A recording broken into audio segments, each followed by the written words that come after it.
Hindi steno dictation speed 80 शब्द प्रति minute. Dictation start होगी 5 सेकेंड बाद।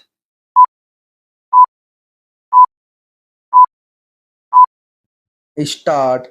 आवागमन और परिवहन के मामले में देश की जीवन रेखा कही जाने वाली भारतीय रेलवे की संपत्ति को नुकसान पहुंचाने के साथ रेलगाड़ियों को पटरी से उतारने की निरंतर हो रही घटनाएं चिंता पैदा करती है। सवाल उठना स्वाभाविक है कि जो घटनाएं सामने आई है वे किसी साजिश का हिस्सा है या फिर सिरफिरों की खुराफात।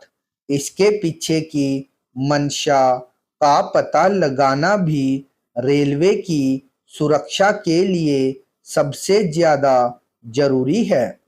ऐसा इसलिए भी क्योंकि ऐसी घटनाएं न केवल सुरक्षित व आरामदायक सफर की उम्मीद करने वाले रेल यात्रियों के जीवन को खतरे में डालती है बल्कि देश की आर्थिक और सामाजिक गतिविधियों को भी प्रभावित करती है। पिछले 1 साल की घटनाओं पर ही नजर डालें तो लंबी फेहरिस्त बन जाती है। वंदे भारत ट्रेन पर पथराव की कई घटनाएं हो चुकी है। गत वर्ष चित्तौड़गढ़ भीलवाड़ा रेलवे ट्रैक पर सोनियाना और गंगरार के बीच रेल ट्रैक पर पत्थर रखकर वंदे भारत ट्रेन को पटरी से उतारने की कोशिश की गई थी। प्रयागराज में रेलवे ट्रैक पर 5 किलो का सीमेंट ब्लॉक रखकर वंदे भारत ट्रेन को बेपटरी करने का प्रयास किया गया था। रविवार को ही कानपुर और अहमदाबाद मार्ग पर जिस तरह से रेलवे ट्रैक पर बाधा उत्पन्न की गई उसका पता लगाना भी जांच एजेंसियों के लिए बड़ी चुनौती है। कानपुर के पास प्रयागराज से भिवानी जा रही कालिंदी एक्सप्रेस के ट्रैक पर तो रसोई गैस से भरा सिलेंडर रखा गया था। ट्रैक के पास ही पेट्रोल से भरी बोतल, माचिस और एक थैले में ज्वलनशील पदार्थ का मिलना कोई साधारण बात नहीं है।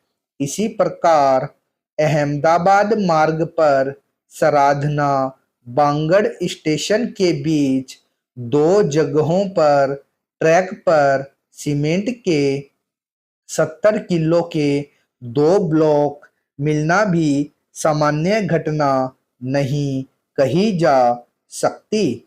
यह तो शुक्र है कि लोको पायलट की सतर्कता से दोनों ही स्थानों पर कोई बड़ा हादसा नहीं हुआ। ऐसी घटनाओं ने बता दिया है कि रेलवे सुरक्षा प्रणाली को और अधिक सुदृढ़ करने की आवश्यकता है। रेलवे की सुरक्षा हमारे देश की आर्थिक और सामाजिक गतिविधियों की सुरक्षा से जुड़ी है। ट्रैक की सुरक्षा के लिए अत्याधुनिक तकनीकों, ड्रोन सर्विलांस, सीसीटीवी और आर्टिफिशियल इंटेलिजेंस आधारित निगरानी प्रणाली का उपयोग किया जा सकता है। रेलवे ट्रैक पर नियमित गश्त के साथ साथ स्थानीय पुलिस की भी सक्रिय भागीदारी होनी चाहिए। रेलवे ट्रैक पर तोड़-फोड़ करने वालों के खिलाफ सख्त कानूनी कार्रवाई की जानी चाहिए। अपराधियों को आजीवन कारावास या कठोर जुर्माने की सजा का प्रावधान किया जा सकता है। स्टॉप।